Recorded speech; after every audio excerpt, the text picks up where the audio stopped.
bathandekayo egameni likaMsizi wethu Jesu Kristu sichamba khona eCathedral yaseSwatini iAll Saints Cathedral edolobheni eMbabane. Namhla-ke bathandekayo dinge-27 kuyo inyanga yeNdlovana eminyakeni wama-222.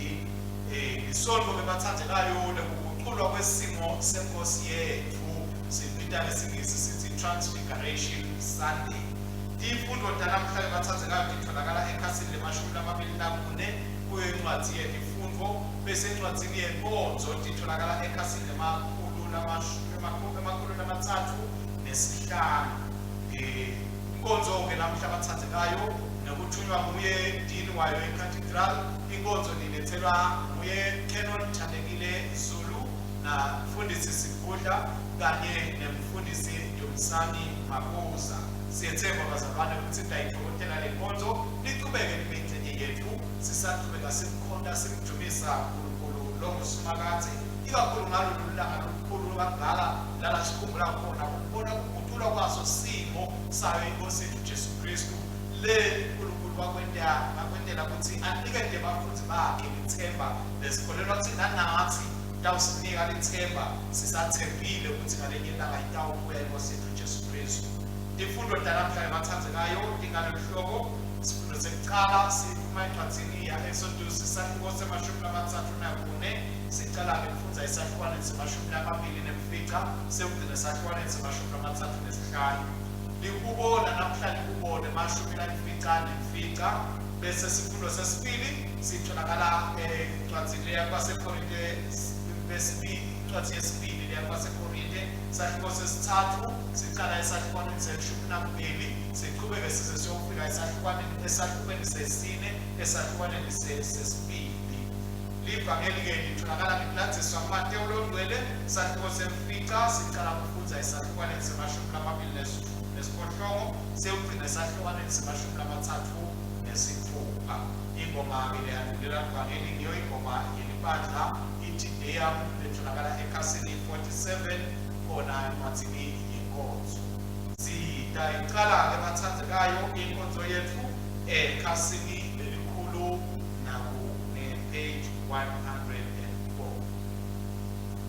Ngosayibelani ayibenawe futhi thomisani inkosi yithumisanini nedince kude nkosi akabonge uNkulunkulu yisenenkotsana namoya longcwele alibonge ligama lakhe nyalo nanini angathunyiswa uNkulunkulu losezulwini ube nekuthula nelothando kubantu Nkosi Nkulunkulu Nkosi yasezulwini siyakubabada siyakuthumisa sikhuleka kuwe siyakuthumisa siyakubongela uthuma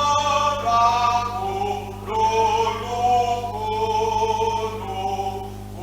lolukhulu sobandana babe Nkosi Nkosana letelwe yodwa Jesu Kristu Nkosi Nkulunkulu fana ya nkolonkolo Nkotsana yeyise lesusa tonote mhlaba sihawukele wena losusa tonote mhlaba sihawukele wena losusa tonote mhlaba yekuphela kuthandaza kwethu wena lotenesenelesa Nkulunkulu yise sihawukele ngobe kwewetfa longcwele nguwe wetfa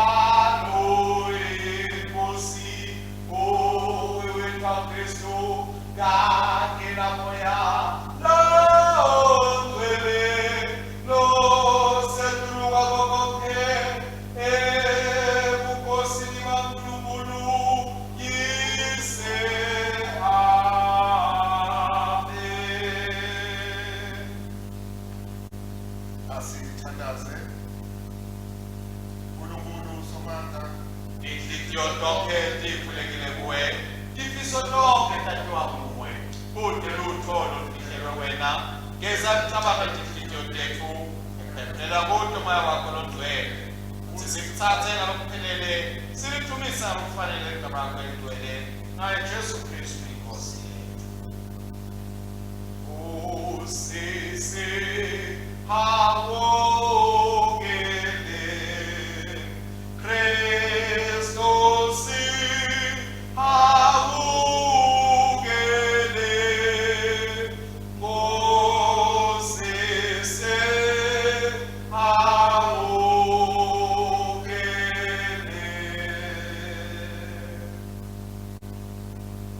Jesu wathi wayithatha inkosi uNkulunkulu wakho ngayo yonke inhliziyo yakho nangawo wonke umphefumulo wakho nangayo yonke ingqondo yakho nangawo konke amandla akho lona umyalo wokuqala nalokho wesibili ufana nawo uthi wothatha amakhalelo wakho njengoba utithatha wena kuleli yalo lemibili ubambelele yonke imithetho yabaprofethi bazalwane asivume lolo lethu sinikisele ngalokuqinisekile ukugcina imithetho kaNkulunkulu siphile ngenothando nangokuthula nakho konke bakho Bendiziyo yahambi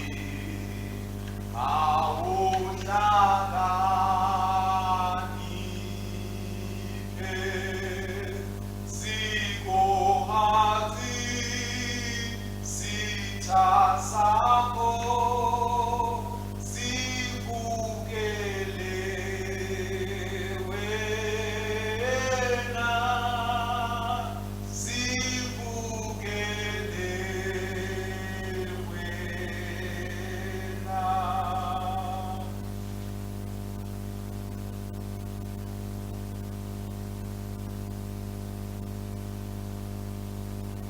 uNkulunkulu uSomandla Baba wethu losezulwini siyatithoba siyavuma ukuthi sonile kuwe ulithanda lethu sonile ngekucabanga nangokukhulumana ngekwenta nangakwendile kufanele sikwende ngenxa yenkosana yakho Kristu inkosi yethu sithethelele konke lesikwenzile sende sikhonde ngekuhamba lokusha kude ligama lakho lidluliswe.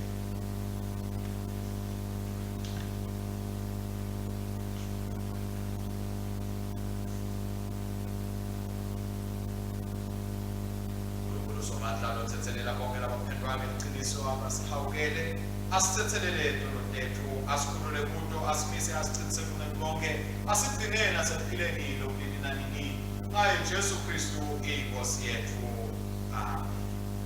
Asisho kanye kanye umthandazo wanamuhla.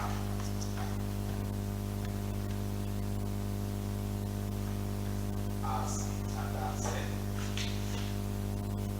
uNkulunkulu longcwele entsabeni ukukhatimeliswa wembula inkosana yakho iKristu vula impilo tethu tibe ngumfanekiso wakhe bhala umthetho wakho wethando ezinhliziyweni tethu usende sibe ngaprofethi benkhatimulo yakho ngaJesu Kristu inkosi yethu lophila abusa nawe naboya longcwele uNkulunkulu munye enkathimulweni yaphakade amen. Sitawuhlala bathandayo sithole imfundo lana. Sanibonani bazalwane ekuseni egameni likaJesu. Amen. Isifundo sokuqala sibhaliwe eTestamenteni Lelitsala encwadzini Exodus sesihloko se-34 sicela ukufundza endzimaneni ye-29. Ngesikhathi Mose ehla entsabeni iSinayi abephethe letibheleketsa letimbili tematshe tinemiyalo lelishumi. Abengati kutsi sikhumba sebuso bakhe siyakhazimula ngobe phela bekakhulume naNkulunkulu. Wathi kube Aaron abone kutsi ema-Israyeli babone Mose kutsi sikhumba sebuso bakhe siyakhazimula besaba kusondzela kuye. Kodwa Mose wababita abita Aaron nebaholi bonke bancandzeka babuyela kuye. Mose wakhuluma nabo emva kwaloko ema-Israyeli asondzela kuye wase uwanika imiyalo lebayinikwe nguNkulunkulu entsabeni iSinayi. Wathi kube Mose acedze kukhuluma nabo, wabe sewumbonya buso bakhe ngendvangu. Njalo nje Mose abethi nakangena ebukhoneni basimakadze, le ndvangu ayisuse, aze aphume.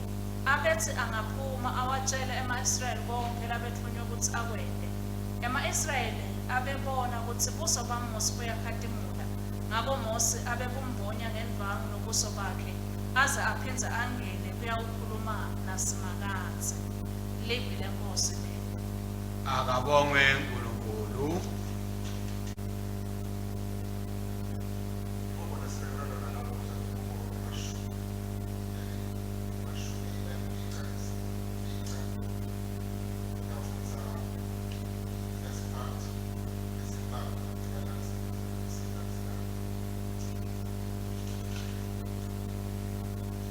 Simakadze uyabusa, ivela nethuthumela, uhleli etikwemakheri, umhlaba awuthuthumela. Simakadze mkhulu eSiyoni, uphakeme ngetulukwe tifidonke. Alitumise libabambe igama lakho, ngobe lona likhulu, futhi liyesabeka, lina ungcwele. Simakadze muwelo simise kulunga kwenkosi letsandza kubusa ngekungakhetsi muntu. Muwelo wehlisela lokuhle kuJakobe, waletha kulunga nebuqotho. Akabisana nesimakadze, ungcwele. Kuleke uso senabelo setinyawo takho, lina ungcwele. Aroni labanye babapristi bakhe. Samueli abekulomunye walabo bebabeka igama lakhe. Bakhala kusimakadze wabaphendula. Wakhuluma kubo asesimeni ngelizwi, bayigcina imiyalo yakhe kanye netimiso takhe labebalinike khona. Yebo usimakadze uNkulunkulu wethu waphendula wena. Waba nguNkulunkulu lokuseselelako kubo. Noko wabajezisa ngenxa yezono zabo. Akabisani simakadze ungcwele. Basambeni imkhonde kule ntsaba yakhe engcwele. Simakadze ungcwele. Yesu uyise nembozana naMayo engcwele. Njengoba bekhala ekuqaleni kusenjalo nanyalo, kuyawuba njalo kude kube nini nanini. Amen. Sifundo sesibili sibhaliwe eTestamenteni Elisha encwadzini yesibili lebhalelwe libandla laseKorinte sehluko sesithathu kusukela enzimaneni ye-20 kusukela enzimaneni ye-12 kuye esahlukwaneni sesine inzima yesibili.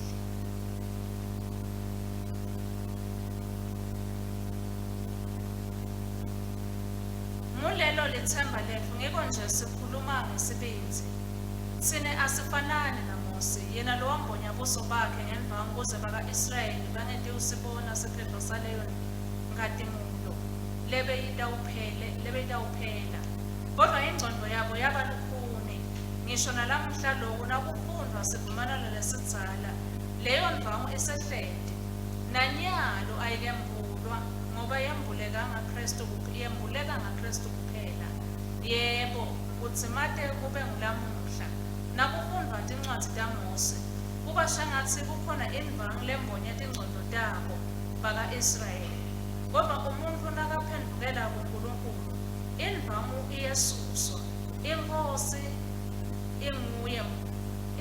inguye moya, lapho akhona moya nenkululeko ikhona.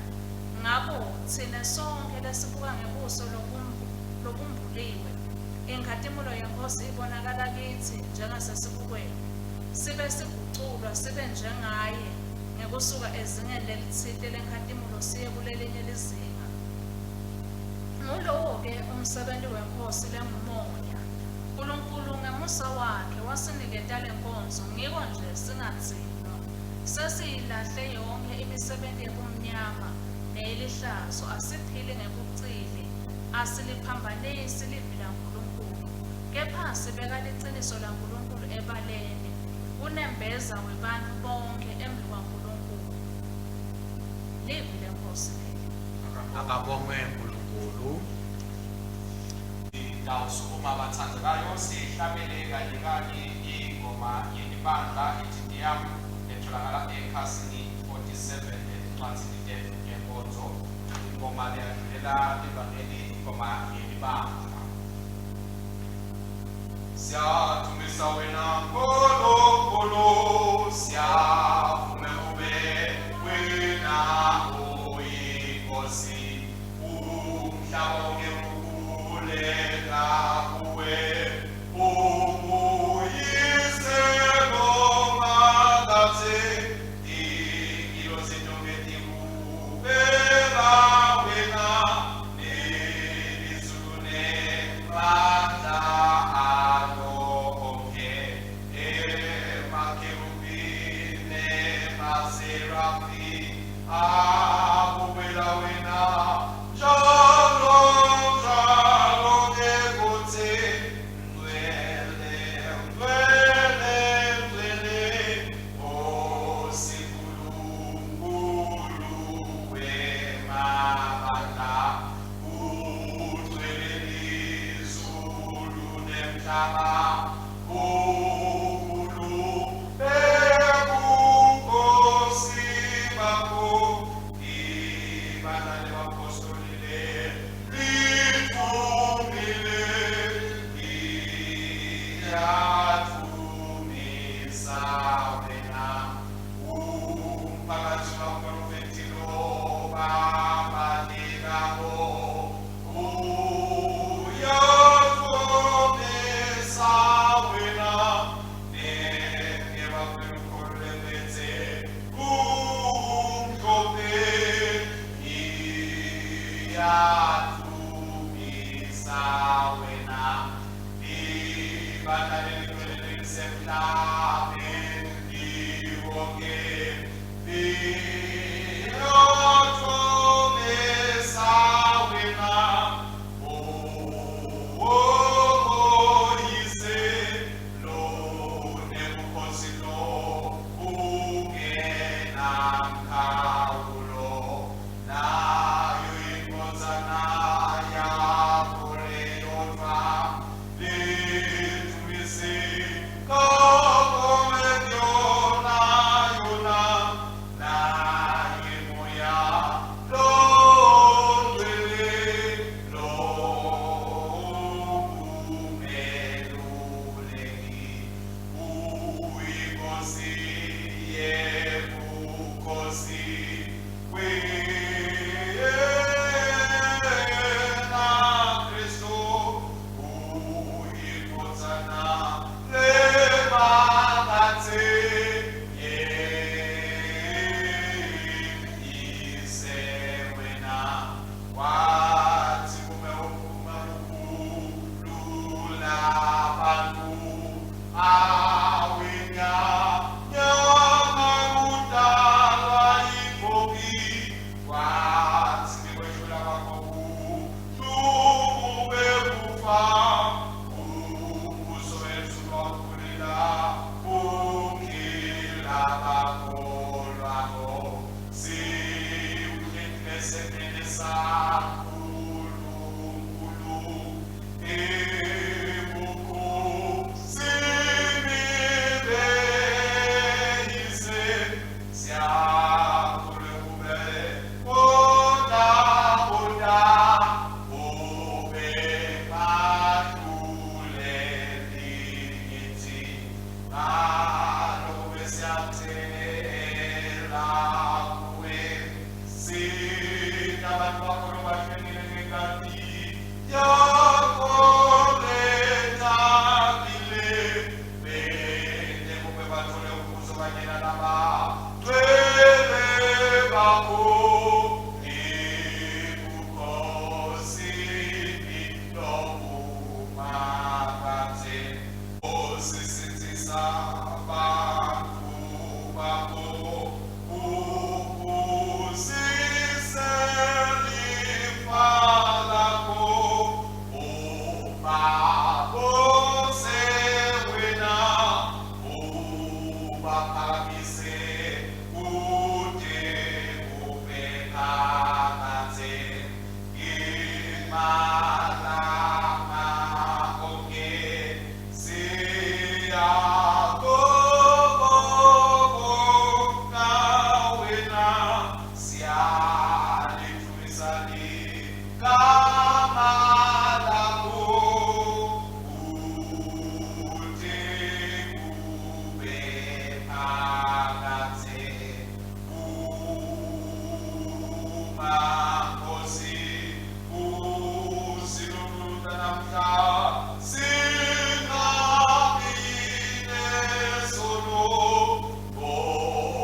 Akabonge Kristu inkosi yethu.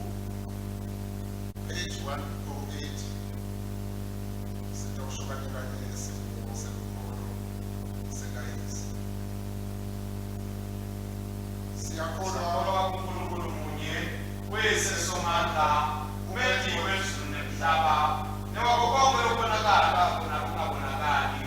Siyakholwa kuye inkosi yinye Jesu Kristu onzalane yodwa uNkulunkulu ivele kuyise kwezikhathi zonke.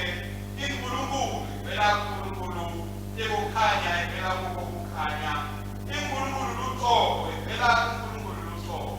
Yaphela ayingenziwanga sethu sayo sinye neseyise nokwenziwanga yonke yehla ezweni enza yethu thina bantu ukusisinzisa yaba inyama namadamane engcwele kuyo intombi Maria yaba ngumuntu yabethelwa esibambanweni ngenxa yethu ubusapho thina ngathi yakuphela yafa yabekwa endleleni ngelanga lesithathu yabuye yavuka njengalokhu semibhalweni enyuka yaya ezulwini ekhinesemele seyise yawuphinze kwele mvumo ekwehlulelana labasekhonana labafile umbuso wayo akuyibukuphela siyakholwa kwayo engcweleni loyinkosi lophikisalo ungakuyise nenkonzana lokwabaka dunyiswe kanye neyise nenkonzana washumayela abaprofethi siyakholwa nakulibandla linye lelingcwele lelikatholika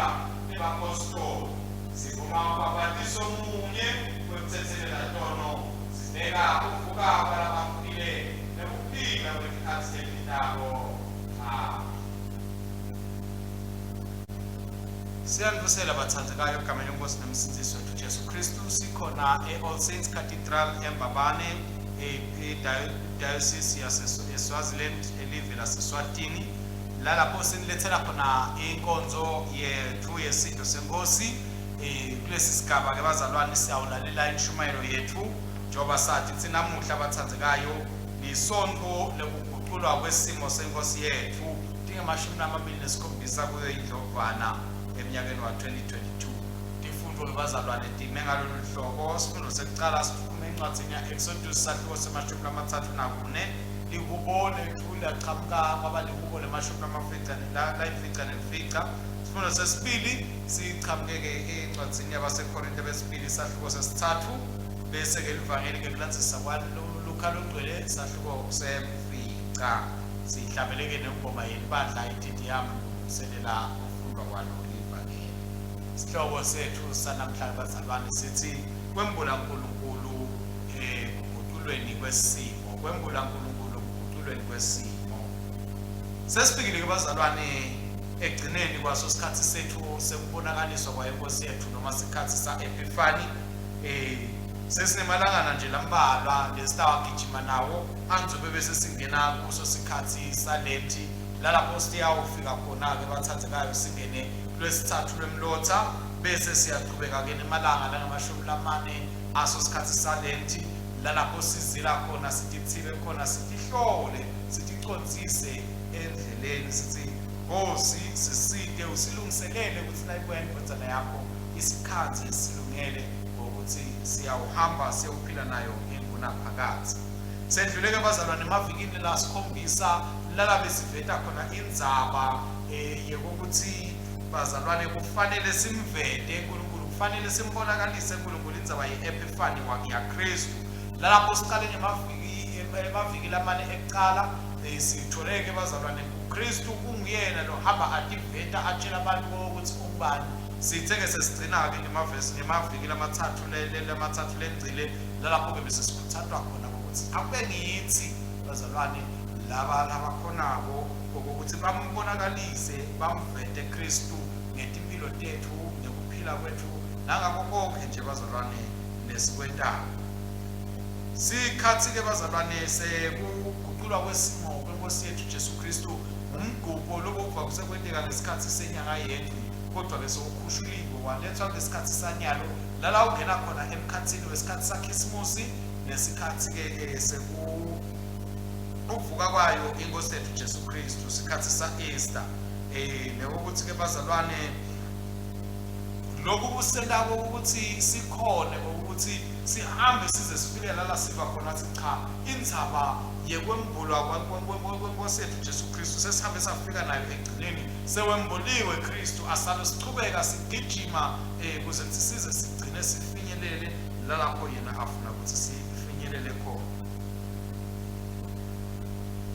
Siyayathi-ke bazalwane isikhathi sa-Epiphany noma isikhathi sekubonakaliswa kwenkosi yethu noma sekutha kwenkosi ukuthi sisaqala ngesikhathi emadodza lamathathu aya lalapho Jesu abelele khona emkhombeni abelele khona awumthanda lomncane aletha tipho. Siyatshelwa-ke bazalwane ukuthi kulapho aqala khona ukubonakaliswa ukuthi nangu lo Mesaya nangu lo msindisi nangu lo Kristu yena lowehla ezulwini weta watawuphila emkhatsini wethu sibantu waqhubeka waphila nathi kwaba kuhle kwaba njeya. Uma sibuka-ke bazalwane indzaba yokukhutshulwa kwesimo siyakhunjutwa ukuthi Kristu ude uhlala emkhatsini wethu wetela nekute usisinzisa aphindze afake ekhatsi kithi bathandzekayo kuNkulunkulu noma simo saNkulunkulu ngaKristu siyakhona bazalwane ukuthi sibuyiswe esimeni uNkulunkulu lafiseke ukuthi sifinyelele kiso sibantu bakhe sisuke ekulahlekeni. Kufa kwenkosi yethu Jesu Kristu bakhona abafundi bakhe ukuthi bathole ukusitakala, bathole ukuthi bathole emandla lapho sebabhekene khona nekufa kwenkosi yethu Jesu Kristu, lapho sebabhekene khona nekuhamba kwayo, bakhona ukuthi bathole emandla ngoba bathi ukuthi lo uNkulunkulu wendlulile etimeni letinje, lo uNkulunkulu umgcoka ngathi, lo uNkulunkulu uyathokoza ngathi. Indzaba ke bazalwane ithi ngabe uNkulunkulu vele uyathokoza ngathi.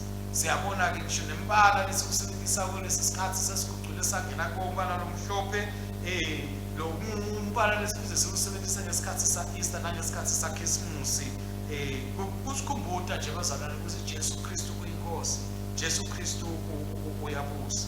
Nasibuka-ke tifundo tethu tanamuhla sikhatha sifundo sekucala sithola Mose awuhlale naNkulunkulu une-encounter naNkulunkulu nakabuya Mose ebantwini abakhona bantu ukumbona kahle ngoba Mose unenkhatimulo nematima layitholako ngalobukhona bakhe ngasebukhoneni baNkulunkulu, bantu abakhoni kumbuka. Siyabuta-ke namuhla bazalwane ukuthi thine sitipita ukuthi sikhona uNkulunkulu, sihlele kuNkulunkulu, kodwa ngabe kuyabonakala yini inkhatimulo yaNkulunkulu ngathi ukhona lokhu velayo kubonakala ukuthi nembala siba uNkulunkulu, nembala sihlele kuNkulunkulu, nembala sihamba naNkulunkulu ngoba bazalwane sibitele ukuthi sitewubonakalisa Kristu, sitewubonakalisa uNkulunkulu emhlabeni ukuze umhlaba bazalwane utewukhona ukuthi nanawo ukulungiselele kubuya kwayo inkosi yethu Jesu Kristu. Umbuto ke bathathekayo ukuthi siyakhona ukuthi ningisa Mose ukuthi sikwazi kwedlulisa umlayeto waNkulunkulu kuye kubantu bakhe ngoba phela bazalwane kwakungiloko nje Mose labe kakhonela ukuthi alayele abantu baNkulunkulu ukuthi nami uNkulunkulu sonzelani bantu baNkulunkulu nitewuhlala kuye, nitewuthola lokho lelidingako ukuthi likuthole kuye. Likupho ke bazalwane liyasikhumbuza ukuthi Kristu uyinkosi nokuthi ufanele futhi ukuthi abadunyiswe. Sisamemetela sithokota sidumisa ukuthi Kristu uyinkosi, kufanele sikhumbule bazalwane ukuthi siyabitela ukuthi sibe nebudlelwane kanye naye ngoba kulalapho sawubona khona ukuphula kwethu tethu, kulalapho sawubona khona siyithobela imithombo yaNkulunkulu, simvumela uNkulunkulu ukuthi asebenze ngekhathi kithi. Siyadzinga ke bazalwane ukuthi sisonzeke uNkulunkulu, sifunze sifunisise sive ngokuthi uNkulunkulu uthini, sitewukhona sina siphuma nathi siphume sinenkhathumulo yaNkulunkulu lala siyakhona khona nasi sibabongo sivete lenkhathumulo wonke umuntu abone ukuthi nembala laba bantu baNkulunkulu. Nalapho sesibhideke ukuthi sitewumkhonda, sitewumdumisa, sitewumbhabhatisa yena lo ngusumaka sitewumdumisa, sitewumkhombisa, sitewumkhadimulisa yena lo ngusumakazi lo nguNkulunkulu wethu. Umbuto ukuthi sitawukhona yithini ekulingisathi 70 kaNkulunkulu ngoSamuel na-Aroni ukuthi sikhale kuNkulunkulu ayiphendule imithandazo yethu. Uyaqhubeka ke Pawulo abazalwane esifundweni sesibili uthatha indzaba yalokukhatimuliswa kwaKristu uyiveta uyifananisa nendzaba yokukhatimuliswa kwaMose ngesikhathi aqedza kuya ebukhoneni baNkulunkulu. Uyasikhuthaza ukuthi siyadzinga ukuthi sigcwaliswe inkhatimulo yaNkulunkulu, siyadzinga ukuthi sigcwaliswe bukhona baNkulunkulu, sigcwaliswe ngamoya waNkulunkulu, yena lo moya lesatiko ukuthi uluphawu lokuthi nembala sibaNkulunkulu, sihleli kuNkulunkulu. Bathandzekayo sidindlalifa tembuso welizulu kanye naye Kristu. Siyathi-ke kubazalwane ukuthi siyasonzetwa kuNkulunkulu uma nanathi sithi sonzeta.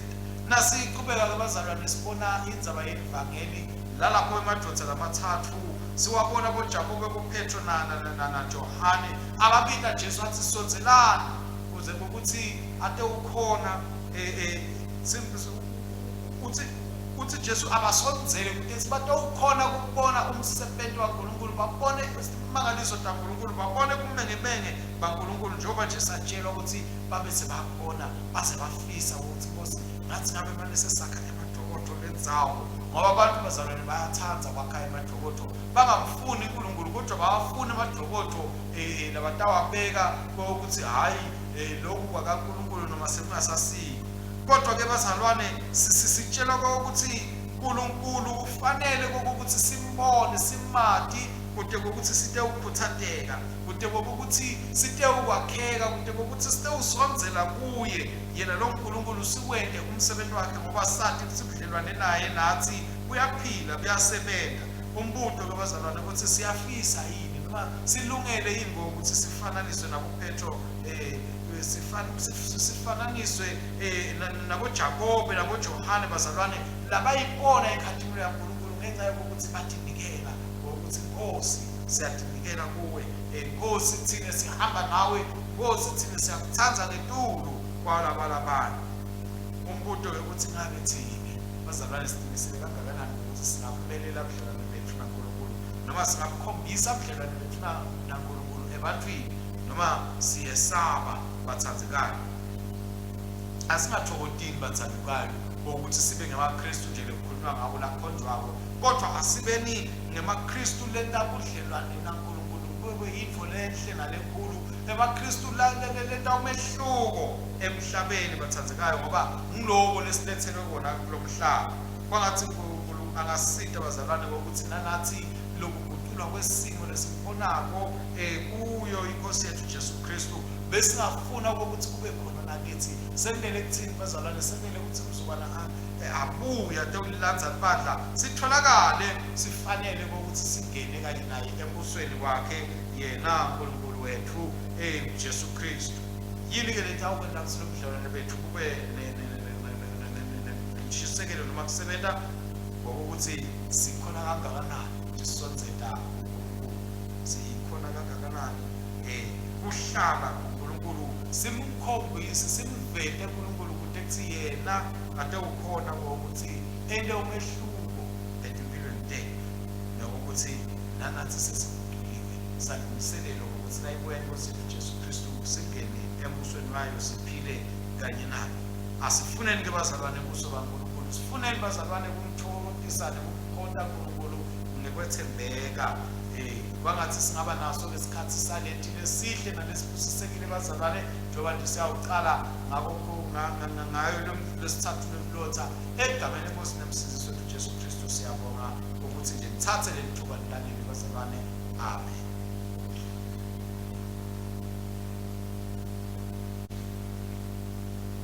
Asithandaze. uNkulunkulu longcwele lonemandla nalophakathi ungetulu kwekwati kwethu, kepha noma kunjalo sibona inkazimulo yakho ebusweni baJesu Kristu nesihawu sakhe sikhanyisa umhlaba. Sigucule site sifanele luthando lwaJesu Kristu lwavusa abantu bethu kude sihlanganyele naNkulunkulu nebuNkulunkulu bakhe.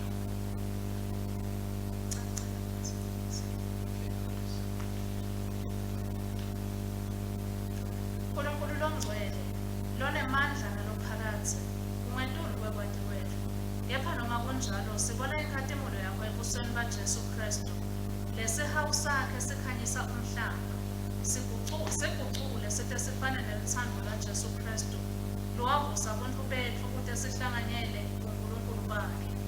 Yena Jesu Kristu lucobo lwakhe ngemkhuleko indodana yakho Jesu wembula inkazimulo yakhe kuPetro, uJakobe naJohane. Siphe ukuthi sihlangene ndzawonye ngemkhuleko, simbone ngekukholwa, semukele kuye insinziso lasizuzele yona. Nkosi ngemusa wakho. Yeva kuthandaza kwethu. uNkulunkulu waphakathe wembula kubafundzi liphakathe lenkhatimulo yakho yaJesu Kristu. Siphe thina lesithe singakaboni, kepha sakholwa sipho semoya wakho longcwele, kude kuthi siphile ngesibindi evangelini, sigucule njengebantfu labaguculiwe ngebukhona bakho, njengebantfu labaguculwe nalabaguculwa bukhona lobukhadimulako bendvodzana yakho lengumsindisi wethu, Inkosi emusa wakho. Yeva kuthandaza kwethu. Simakatse indvodzana yakho ikhadimula ekukhanyeni kwekuvuka. Khanyisa libandla lakho ngekukhadimula kwakhe, kude likhone kutshela umhlaba ngenkhululeko yakhe lenemandla, njengoba wabeka Mose wasendulo kuhola abantu bakho. Uthumele indvodzana yakho Jesu Kristu kusungula aholela ibandla. Sigcine etikhatsini tonke, usiphe bafundzisi bekulunga, kude kutsi basiholele etikhatsini letitako. Nkosi ngemusa wakho. Yeva kuthandaza kwethu. Babe losezulwini, njengoba indvodzana yakho inakekela libandla layo ngekwetsembeka, siphe natsi sibindzi nekuciniseka kuye. Usiphe netinhlitiyo letetsembekile kute simkhonde ngekwekusibita kwakhe. Nkosi ngemusa wakho. Yeva kuthandaza kwethu. Nkosi simakatse, sithandazela bonke lababekwe emagunyeni nasemandleni etikwetfu, kude kutsi bahole ngebucotfo nekuhlonipheka, babe banesifiso lesihle sabo bonke eveni, kude kwehlukana, kulwa nekubanga, kukhweshe kungene kuthula, kubambisana nekuhlalisana. Nkosi ngemusa wakho. Yeva kuthandaza kwethu. Babe wendvuto yonke, sisalandzela endleleni yebapostoli bakho, sita ebukhoneni bakho. Hlanganisa imithandazo yetfu kanye nemithandazo lengapheli yaKristu indvodzana yakho. Sive sisathandazela labahlukumetekile, labagulako nalabafako, ikakhulu labo labendlula etikhatsini letimatima tebuhlungu, sihlungu nesihluku. Nkosi ngemusa wakho. Yeva kuthandaza kwethu. Babe wemusa, wanikela indvodzana yakho kutsi ibe ngumhlatshelo lowodwa lophelele wesono.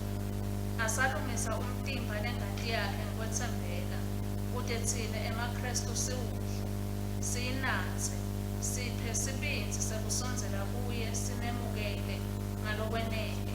Yenta lisakramente lakho liletse kuphiliswa kithi, sihole kutsi sikutsandze, sikukhonde ngekweliciniso, silindzele ngekwetsembeka kuguculwa kwesimo setfu, lapho Kristu asavela futhi. Nkosi ngemusa wakho. Yeva kuthandaza kwethu. Nkosi enkulunkulu, Babe losezulwini, sikhumbula ngekubonga lokukhulu ngalolu suku inkhatimulo yabonkulunkulu bendvodzana yakho entsabeni yemincumo. Siphe kutsi simlalele Jesu Kristu, sibeke emehlo etfu kuye njalo, sikhumbule ngekuhlupheka kwakhe angenacala, kude sitsetselelwe ntoni. Ngemusa nesihawu sakho, sicinise kutsi sethembele njalo kuto tonkhe timo tekuvivinywa, kuhlushwa nekulima.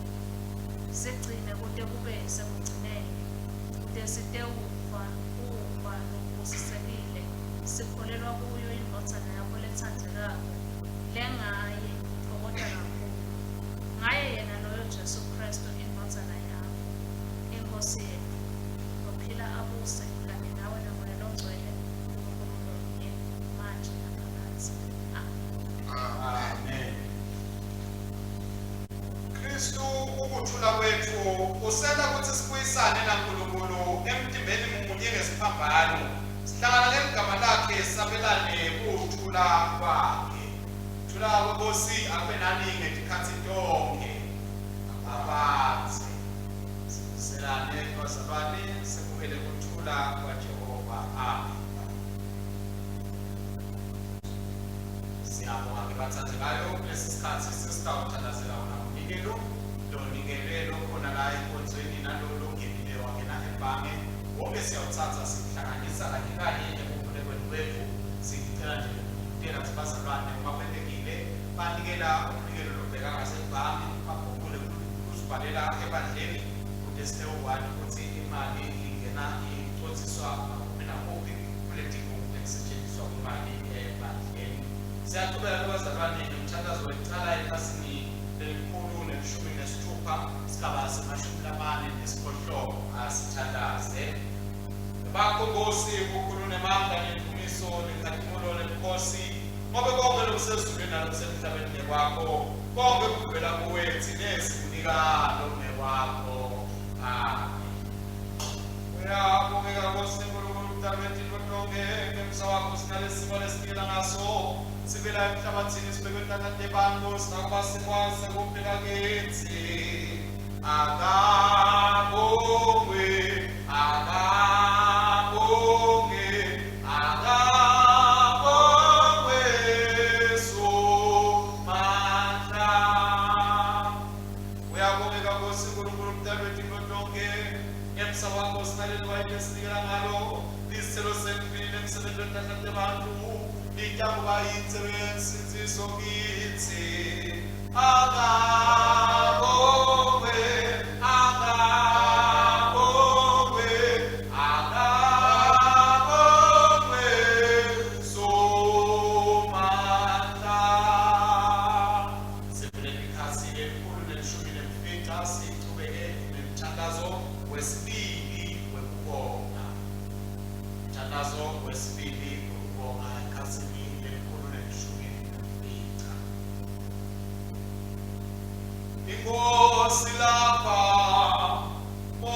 Babe wasezulwini enkosana yakho uMsindisi wethu Jesu Kristu sithi silandzela sibonelo sakhe silalela umyalo wakhe yenta ukuthi ngemandla amaya wakho lwengcwele lethi thixo sikwa lelwayi ilo umtimba wakhe engada ithi mathima lokusuku nabo basithatha sifa bathi yasakubongile wasitepula wabakho abafuthi bakhe wathi thathani nidle lokhu umtimba wakhe onikelo nanine nalokhu kude kuthi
Inkonzana yaNkulunkulu yakhathuliswa entsabeni yenkathumulo lapho kwabonakala khona ukuthi nembala uNkulunkulu lo ngamandla uNkulunkulu lo ethembekile uNkulunkulu lo ligcinako lethembiso lakhe uma bentileke wathi uyawuba nathi enkonzweni yesidlo ngawo bekwathi ukuthi uNkulunkulu kanye nathi bathembekayo sizokhela sonke la sizokhela umtimba woSefu Jesu Kristu banikela ngethayifu engadi yakhe lasofisela yona sekuhlele ihlilo entethe kodwa nami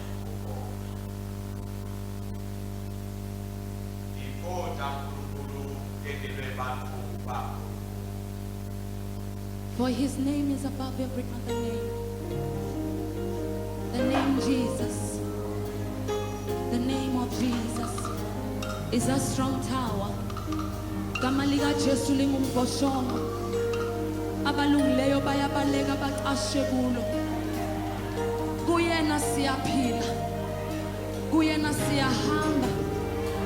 Kuyena sithola ubukhona bethu kuthina. In him we live.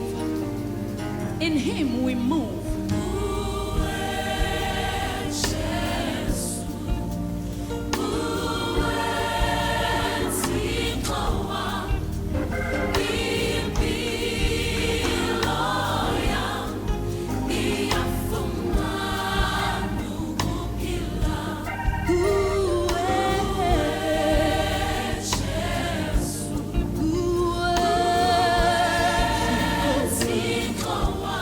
If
siyayiphetha-ke bathathekale inkonzo yethu ekhasini elikhulu ne-28 sigaba se-86.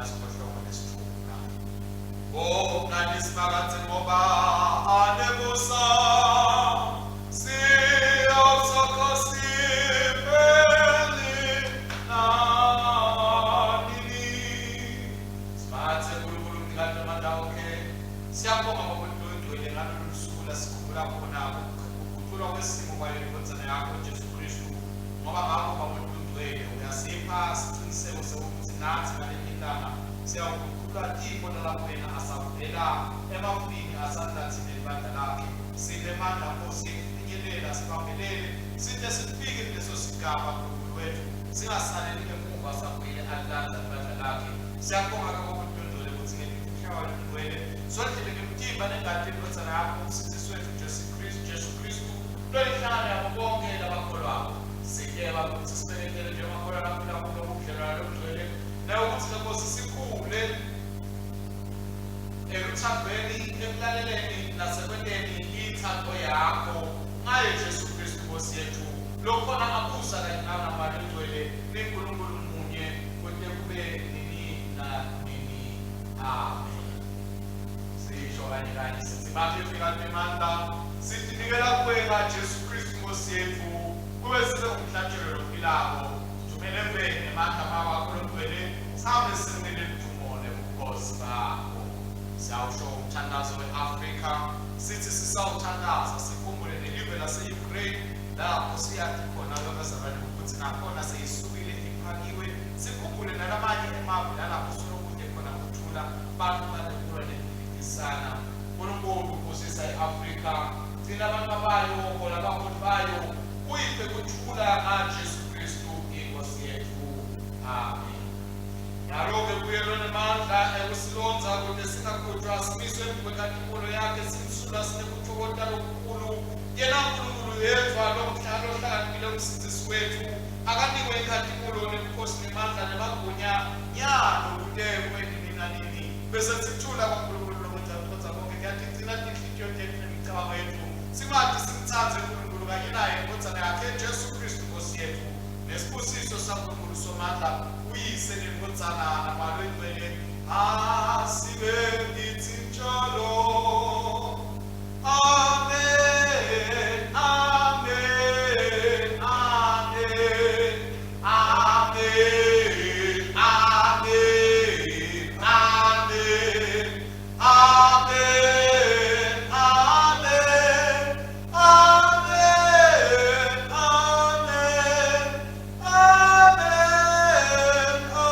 amen, amen, siyabonga kakhulu ngabazalwane kuba nani yonke lendlela sifike emaphethelweni ayo inkonzo. Siyethemba ukuthi sitakele nathetheka lapho sideleleka ikakhulu bazalwane kuyo indzaba yokubonakalisa Kristu. Sikhumbula ukubonakaliswa kwakhe entabeni yokuguqulwa kwesimo. Silangazelele ukuthi nakuye abathathekayo atholakale afanana nathi, sitholakale sifanana naye ukuthi sinokungena ngokujabula nangenhlokota ebusweni waphakathi ngaye Jesu Kristu Nkosi yethu. Siyabonga kakhulu abazalwane kuba nani qhubekani nihlale ethembeni nihlale enkosini sihlale njalo simenzele Jesu Kristu ngoba yena uyabuya. Amen.